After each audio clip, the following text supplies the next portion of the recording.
ಔಷಧಿ ಹಾಕುವಾಗ ಸರಿ ಇನ್ನೊಂದು ಫ್ರೆಶ್ ತೋರಿಸಿ. ಯಾವ ಸರ ಔಷಧಿ ಹಾಕಿದ್ಮೇಲೆ ಬಂದಿರೋದು? ಔಷಧಿ ಹಾಕಿದ್ಮೇಲೆ ಬಂದಿಲ್ಲ, ಹಾಂ, ಇದು ಔಷಧಿ ಹಾಕುವಾಗಿಂತ ಮುಂಚೆ ಇದ್ದದ್ದು.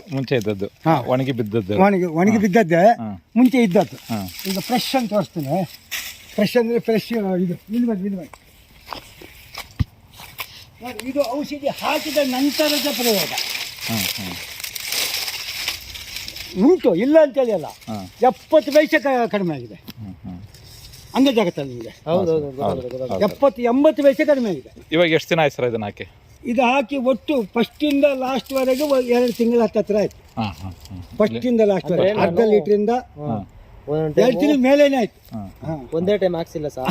ಫಂಗಸ್ ಒಂದು ಟೈಮ್ ಹಾಕ್ಸಿದೆ, ಮತ್ತೆ ಗ್ರಾನ್ಯೂಲ್ ಒಂದು ಟೈಮ್ ಮತ್ತೆ ಕ್ರಾಪ್ ಬೂಸ್ಟರ್ ಗೋಲ್ಡ್ ಕ್ರಾಪ್ 10 ದಿನ ಬಿಟ್ಟು ಹಾಕಿದ್ದು. ಅದೇ ಫಸ್ಟಿಂದ ನೀವು ಗರಿ ನೋಡಿ ಗೊತ್ತಾಗುತ್ತಲ್ಲ. ಹೌದೌದು. ಅಲ್ಲ, ನಾನು ಅಲ್ಲಿಂದ ರೋಡಲ್ಲಿ ನೋಡಿದಾಗೆ, ರೋಡಿಂದ ಆ ಕಡೆ ತೋಟ ಈ ಕಡೆ ತೋಟಕ್ಕೆ ನೋಡಿದ್ರೆ ಮೇಲ್ಗಡೆ ಹೊಸ ಸಿರಿ ಬರ್ತಾ ಇದೆಯಲ್ಲ, ಎಲ್ಲ ಫುಲ್ಲು ಹಸಿರಾಗ್ತಿದೆ. ಹಳೇದು ಒಲಿನ ನೋಡ್ಬೇಕು ನೋಡಿ. ಇದು ನೋಡಿ, ಇದು ಹೊಸ ಗರಿ. ಅದರೊಳಗೆ ಅದು ಸೀನ್ಸಲ್ಲಿ ಇಲ್ಲಿ ಇಲ್ಲಿ ಇಲ್ಲಿ ಇಲ್ಲಿ ಎಲ್ಲ ಕಡೆಯಲ್ಲೂ ಇದು ಕಪ್ಪು ಚುಕ್ಕೆ, ಎಲ್ಲ ಕಡೆಯಲ್ಲೂ. ಇದಲ್ಲಿ ನೋಡಿ ಎಲ್ಲ ಒಂದು ಎರಡು. ಹೌದು, ಅಂದ್ರೆ ಒಂದು 70% ಕಂಟ್ರೋಲ್ ಆಗಿದೆ. 70 ಕಂಟ್ರೋಲ್ ಆಗಿದೆ. ಅಂದ್ರೆ ನಾವು ಇದು ಯಾವ್ದನ್ನು ಗಿಡಕ್ಕೆ ಸ್ಪ್ರೇ ಮಾಡಿದ್ದಲ್ಲ, ಅಲ್ಲ ಬುಡಕ್ಕೆ ಬುಡಕ್ಕೆ ಹಾಕಿರೋದು.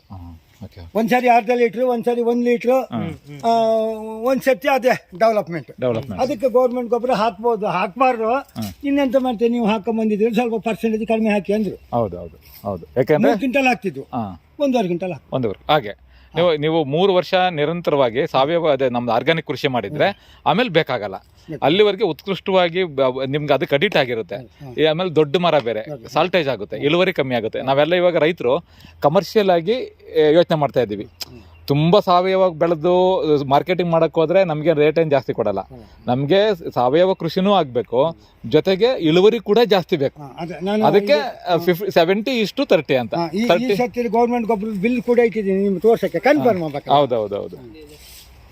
ನೋಡಿ ಇದು ನೋಡಿ, ಇದು ಹೊಸ ಗರಿ. ಇಲ್ಲ ಅಂತ ಹೇಳಿಲ್ಲ, ಫುಲ್ 70 ಪೈಸೆ ಕಂಟ್ರೋಲ್ ಬಂದಿದೆ. 70 ಪೈಸೆ ಎಲ್ಲೋ ಒಂದೊಂದು. ಈಗ 10 ಇರೋದು ಹಾಗೆ, 3 ಇರೋದು ಹಾಗೆ. ಹೌದು, ಅಂದ್ರೆ ವರ್ಷಕ್ಕೆ 3 ಸಲ ನೋಡಿ. ನಮ್ಗೆ ಈ ಮಲೆನಾಡು ಬಿಟ್ಟು ಆ ಕಡೆಗೆ ಹೋದ್ರೆ ವರ್ಷಕ್ಕೆ 2 ಸಲ ಮಾಡಿದ್ರೆ ಸಾಕಾಗುತ್ತೆ. ನಿಮ್ಮ ಮರಗಳು ಮಲೆನಾಡು ಅಂತ ಬಂದಾಗ ನಿಮ್ಗೆ ಅತಿ ಹೆಚ್ಚು ಚಿಕ್ಕಿರುವಾಗ ಮತ್ತೆ ಕೊಳೆ ರೋಗ, ಬೇರು ಹುಳ ರೋಗ ಯಾಕೆ ಬರುತ್ತೆ? ಗೊನೆ ಯಾಕೆ ಸಪ್ಪೆ ಬಂದು ಬಿದ್ದೋಗುತ್ತೆ? ಈ ಹರಳು ಯಾಕೆ ಕಚ್ಚಲ್ಲ ಅಂದ್ರೆ, ನೀವು ನೋಡ್ಬೋದು ಈ ಮರ ಕಪ್ಪಗಿದೆ ನೋಡಿ. ಇದು ಅಂದ್ರೆ ವರ್ಷ 4-5 ತಿಂಗಳು ನಿರಂತರವಾಗಿ ಮಳೆ ಹುಯ್ದು 5-6 ತಿಂಗಳು ಹುಯ್ದು ಆ ತೇವಕ್ಕೆ ಇದ್ರ ಮೇಲೆ ನೋಡಿ ಪಾಚಿ ಬೆಳೆದಿದೆ, ಫಂಗಸ್ ಬಂದ್ಬಿಡುತ್ತೆ.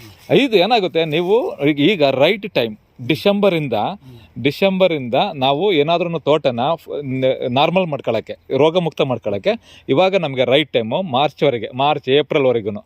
ಇವಾಗ ನಾವೇನು ಫಂಗಸ್ ಇನ್ಫೆಕ್ಷನ್ಗೆ ಏನು ಟ್ರೀಟ್ಮೆಂಟ್ ಬೇಕು ಎಲ್ಲ ನಾವು ಕರೆಕ್ಟಾಗಿ ಮಾಡ್ತಾ ಹೋದ್ರೆ ಮಳೆಗಾಲ ಶುರುವಾಗೋಷ್ಟೊಳಗಡೆ ತೋಟದಲ್ಲಿ ಯಾವುದೇ ರೀತಿ ಫಂಗಸ್ ಇನ್ಫೆಕ್ಷನ್ ಇರಬಾರ್ದು. ಉಳಿತು ಅಂತ ಇಟ್ಕೊಳ್ಳಿ, ಮಳೆಗಾಲದಲ್ಲಿ ತುಂಬ ಬೇಗ ಸ್ಪ್ರೆಡ್ ಆಗುತ್ತೆ. ಆವಾಗ ನಾವು ಕಂಟ್ರೋಲ್ ಮಾಡೋದು ದೊಡ್ಡ ಚಾಲೆಂಜಿಂಗ್ ಇರುತ್ತೆ. ಶೀತಕ್ಕೆ ವರ್ಕ್ ಆಗಲ್ಲ, ಯಾವುದೇ ಕಂಪನಿ ಮೆಡಿಸಿನ್ನು ಯಾವುದೇ ಇದು ಕೂಡ ಅದು ವರ್ಕ್ ಆಗಲ್ಲ. ಯಾಕಂದ್ರೆ ಮಳೆ ಹೋಯ್ತದಂಗೆ ಅದ್ರ ಡೋಸೇಜ್ ಕಮ್ಮಿ ಆಗುತ್ತೆ, ಫಂಗಸ್ ಮೇಲೆ ಕೆಲಸ ಮಾಡಲ್ಲ. ಇವಾಗ ರೈಟ್ ಟೈಮ್, ಇವಾಗ ನಾವು ಬ್ಯಾಕ್ ಟು ಬ್ಯಾಕ್ ನೋಡಿ, ಮಾರ್ಚ್ಗೆ ಒಂದ್ಸಲ, ಇವಾಗ ಒಂದ್ಸಲ ಮಾಡಾಗಿದೆಯಲ್ಲ, ಇವಾಗ ಮಾರ್ಚ್ಗೆ ಒಂದ್ಸಲ ನಾವು ಮಾಡ್ಕೊಂಬಿಟ್ರೆ ಏಪ್ರಿಲ್ ಮೇ ಜೂನ್ ಶುರು ಆಗೋಷ್ಟೊಳಗಡೆ 2-3 ಮಂತ್ಸಲ್ಲಿ ಮತ್ತೆ ಒಂದಷ್ಟು ಪಡೆದದ್ದೆಲ್ಲ ಕಂಪ್ಲೀಟ್ ಆಗಿ ನಿಷ್ಕ್ರಿಯ ಮಾಡ್ಕೊಬೋದು. ಹಾಗಾದ್ರೆ ಈಗ ಡೆವಲಪ್ಮೆಂಟ್ ಇಂದ ಬೇಡ, ಅರ್ಧ ಲೀಟ್ರಿಂದ 1 ಲೀಟ್ರಿಂದ. ಹೌದು, ಅಂದ್ರೆ ಫಂಗಸ್ ಇನ್ಫೆಕ್ಷನ್ಗೆ ಕ್ಲೀನ್ ಮಾಡ್ಕೊಳಕ್ಕೆ ಅದನ್ನ ಖಂಡಿತ ನೀವೇನು ಅಂದ್ರೆ ನೆಕ್ಸ್ಟ್ 2 ಇಯರ್ ಅಲ್ಲಿ ಇದರದ್ದು ತೋಟದ ಚಿತ್ರಣನೇ ಬದಲಾಗಿರುತ್ತೆ. ಆಮೇಲೆ ನೀವು ನಮ್ಗೆ ಹೆಂಗೆ ಅಂದ್ರೆ ನೋಡಿ, ನೀವು ಗರಿ ಮಾತ್ರ ಎಕ್ಸಾಂಪಲ್ ಕೊಟ್ರಿ. ಈಗ ಸ್ಟಾರ್ಟಿಂಗ್ ನಲ್ಲಿ ಗರಿ ಮಾತ್ರ ಕೊಡ್ಬೋದು ಅಷ್ಟೇ. ಆದ್ರೆ ಇಳುವರಿನಲ್ಲಿ ಯಾವಾಗ ನೀವು ನೆಕ್ಸ್ಟ್ ನವೆಂಬರ್ ತಿಂಗಳಲ್ಲಿ ಕಟಾವ್ ಮಾಡ್ತಿರಲ್ಲ, ನೀವು ಒಂದು ಚೀಲ ಏನ್ ತುಂಬ್ತೀರಿ ಆಗ 90 kg ಏನೋ ಬರುತ್ತೆ, 80-90 kg ಬರುತ್ತೆ. ನಮ್ದು ಇದು ಪ್ಲಾಸ್ಟಿಕ್ ಚೀಲ 40-40 ಪ್ಲಾಸ್ಟಿಕ್ ಚೀಲ. ಅವ್ರಿಗೆ ಎತ್ತ ಕೆಲ್ಸಕ್ಕೆ ಈಸಿ ಆಗ್ಬೇಕಲ್ಲ. ಮೊದ್ಲೆಲ್ಲ 90 kg ತುಂಬವ್ರು, ಇವಾಗೆಲ್ಲ ಜನ ಬೇಕಾದಂಗೆ 21 kg. ಈಗ ಇದು 40-45 kg ತುಂಬ್ತಿರಲ್ಲ, ಅದು ಮಿನಿಮಮ್ ಒಂದು ಚೀಲಕ್ಕೆ ಅಷ್ಟೇ ಕಾಯಿ ತುಂಬಿದ್ರು 10 kg ತೂಕ ಜಾಸ್ತಿ ತೂಗುತ್ತೆ. ನೀವು ಇವತ್ತು ಬರೋದು ಮಾಡ್ಕೊಂಡಿರಿ, ನೀವು ಅವತ್ತು ನೀವು ತೂಕ ಮಾಡಿ ಸರ್ ಜಾಸ್ತಿ ಬಂದಿಲ್ಲ ಅಂತ ಕೇಳಿ ನಾನು ನಿಮ್ಗೆ ಹೇಳ್ತೀನಿ ಅವಾಗ, ಓಕೆನಾ? ಆಮೇಲೆ ಜೊತೆಗೆ ಒಂದೇ ಸೈಜ್ ಬರುತ್ತೆ, ಹಿಂದೆಗಡೆ ಹಣ್ಣು ಹೊಡೆಯಲ್ಲ, ಗೋಟ್ ಬೀಳಲ್ಲ, ಕಾಯಿ ಬೀಳಲ್ಲ, ತುಂಬ ಎಕ್ಸ್ಟ್ರಾರ್ಡಿನರಿ ರಿಸಲ್ಟ್ ಇರುತ್ತೆ. 1 ಎಕರೆ ತೋಟದಲ್ಲಿ ಮಿನಿಮಮ್ ಅಂತಂದ್ರೂ 70ರಿಂದ 1 ಲಕ್ಷ ಎಕ್ಸ್ಟ್ರಾ ಲಾಭ ಕೊಡುತ್ತೆ. ನಮ್ದು ಒಂದು 15,000ದಿಂದ 20,000 ರೂಪಾಯಿ ಪ್ರಾಡಕ್ಟ್ ಬಳಸಿದ್ರೆ 1 ಎಕರೆಗೆ. ಸರ್ ಅದು ಬೆಳೆಸ್ತೀವಿ ಕಂಟ್ರೋಲ್ ಅಂದ್ರೆ 70% ಕಂಟ್ರೋಲ್ ನನಗೆ ಅನ್ಸುತ್ತೆ.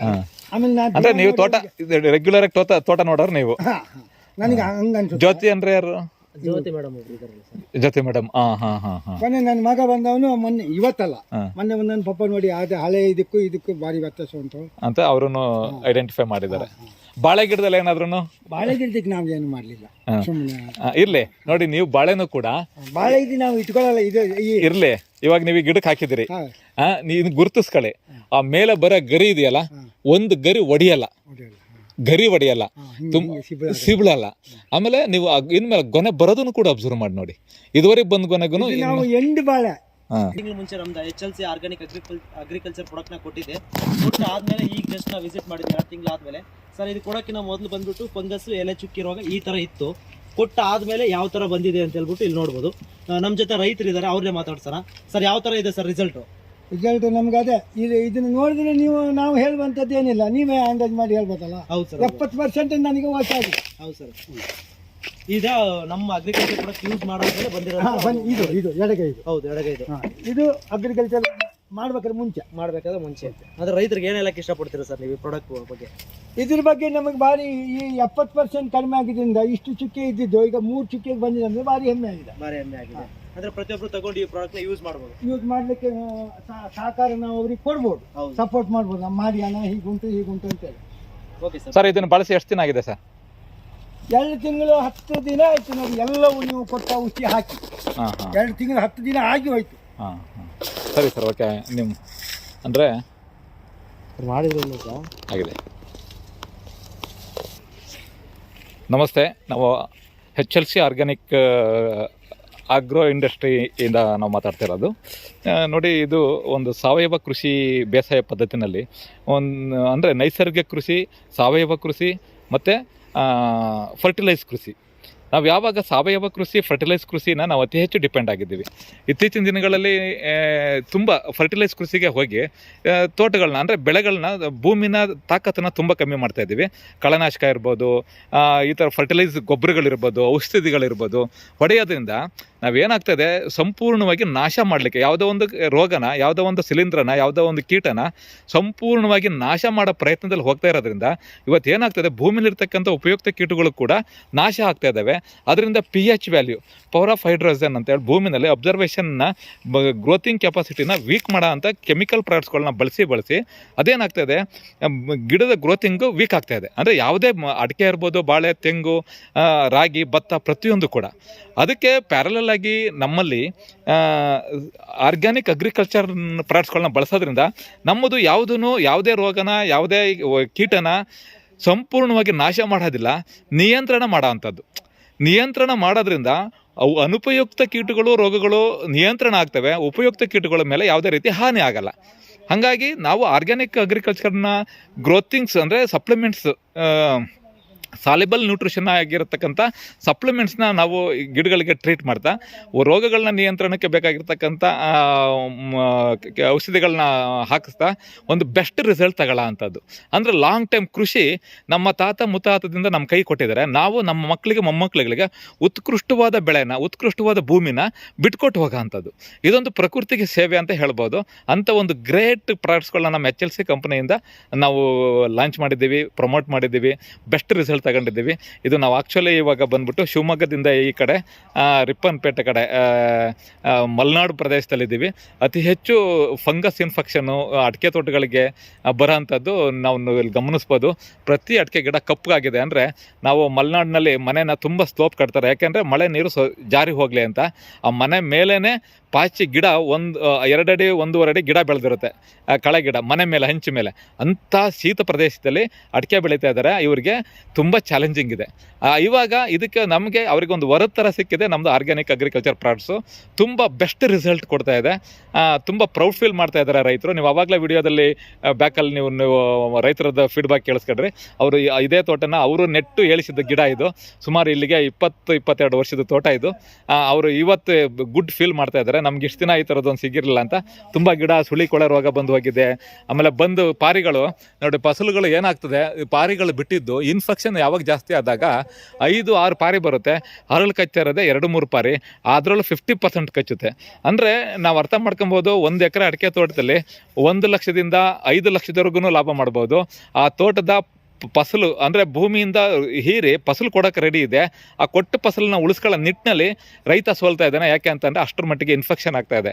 ಅದನ್ನು ಬ್ಯಾಲೆನ್ಸ್ ಮಾಡ್ಕೊಳ್ಳೋಕ್ಕೆ ನಮ್ಮ HLC products best products use ಮಾಡಿ ನೀವೊಂದು ಹ್ಯೂಜ್ ದೊಡ್ಡ ಇನ್ಕಮ್ ನೋಡ್ತಾ, ಜೊತೆಗೆ ಖುಷಿಯಾಗಿ ನೀವು ಪಡ್ತಕ್ಕಂಥ ಶ್ರಮಕ್ಕೆ 100% ಹಣದ ಮುಖಾಂತರ ನಿಮಗೆ ರಿಸಲ್ಟ್ ಸಿಗೋ ಅಂಥ ಒಂದು ಬೆಸ್ಟ್ ಪ್ರಾಡಕ್ಟ್ಸ್ ಇದೆ. ಇದನ್ನು ಯೂಸ್ ಮಾಡಿ ಅಂತ ಹೇಳ್ತಾ ನನ್ನ ಈ ಒಂದು ನಿಮ್ಮೆಲ್ಲರಿಗೂ ಒಂದು ಥ್ಯಾಂಕ್ಸ್ ಹೇಳ್ತಾ ನಾನು ಈ ಮಾತು